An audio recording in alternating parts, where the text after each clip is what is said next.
A few hours ago, the Federal Reserve officially confirmed they are putting an indefinite pause on lowering interest rates. But right behind that decision is an under-the-radar crisis that almost no one saw coming. Private credit default rates are rising fast, and businesses are struggling to keep up. At the consumer level, the pressure is bleeding into the housing market.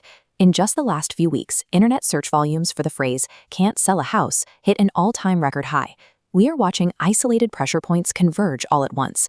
The combination of stalled rate cuts, failing corporate credit, and trapped homeowners is pushing the economy toward a severe global recession. The convergence of sustained high rates, snapping credit lines, and illiquid housing assets creates a market environment where traditional defensive strategies face a simultaneous and severe stress test. To understand why the Fed is panicking, we have to look at the economy's ultimate bottleneck, the price of crude oil. Because petroleum is required to grow food, manufacture plastics, and fuel transport, oil acts like a universal tax.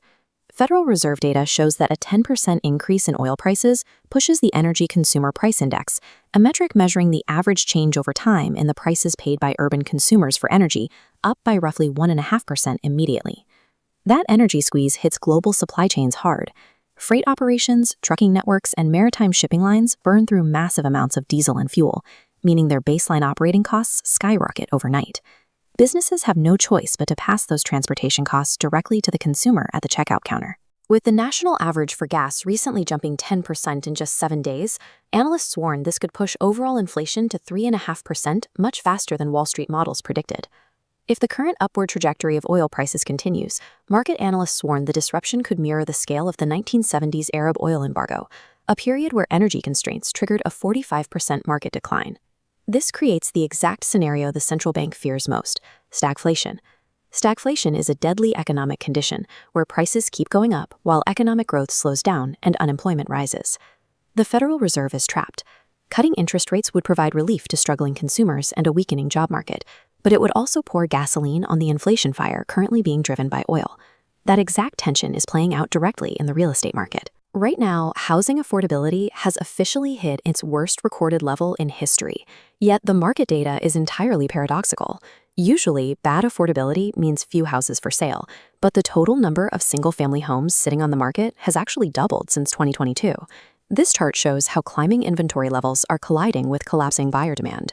The result is a flatlining market where price appreciation is projected to stall at zero. Millions of homeowners locked in ultra-low mortgage rates in 2020 and 2021, and they refuse to sell if they can't get top dollar, because taking a new loan would mean doubling their interest rate. On the other side, new buyers are facing mortgage rates above 6%. They physically cannot afford to meet the seller's inflated asking prices, which creates a market where neither side has the upper hand and nothing moves. Unless a wave of forced selling hits the market alongside much higher rates, the housing sector is locked in a long-term stalemate, trapping trillions of dollars of consumer capital in residential brick and mortar.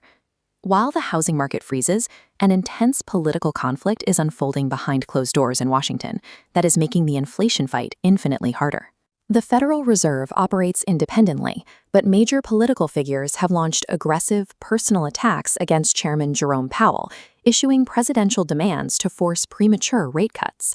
This shadow war escalated to the point where the government actually served criminal subpoenas on the Federal Reserve Board, specifically aiming to bully Powell into voting for lower interest rates or resigning entirely. But the legal system intervened. A federal judge completely quashed those subpoenas last week, explicitly stating that the government's justifications to pressure the Fed were thin and unsubstantiated. Adding to the gridlock, a single senator is currently blocking the confirmation of Kevin Warsh, the man scheduled to replace Powell in May. This leaves Powell alone at the helm to steer the economy. With the political saboteurs legally thwarted and no replacement confirmed, the Federal Reserve now has a clear, uninterrupted path to hold interest rates high until the data improves, regardless of what Wall Street demands. Between stubbornly high rates, spiking oil costs, a frozen housing market, and unprecedented political battles, the entire financial system is currently defined by uncertainty. But by definition, uncertainty is a temporary state. Geopolitical conflicts eventually conclude, supply chain shocks absorb into the market, and economic data catches up to reality. This chart demonstrates the historical truth of market behavior. Steep, sudden declines driven by intense fear and economic gridlock are almost always followed immediately by disproportionately large, sustained recovery spikes. That leads to a counterintuitive survival strategy: Instead of hoarding cash, the smartest move is to aggressively and consistently buy into suppressed assets, like broad index funds or Bitcoin ETFs. An ETF, or exchange-traded fund, is simply a basket of assets that you can buy and sell easily on the open market like a single stock. Trying to time the exact bottom of the market is a mathematical danger zone. Data consistently proves that the highest-yielding days in the stock market historically occur immediately after the most severe crashes. The primary danger during a period of market suppression is remaining inactive and missing the sharp, sudden window of recovery that historically follows a crash.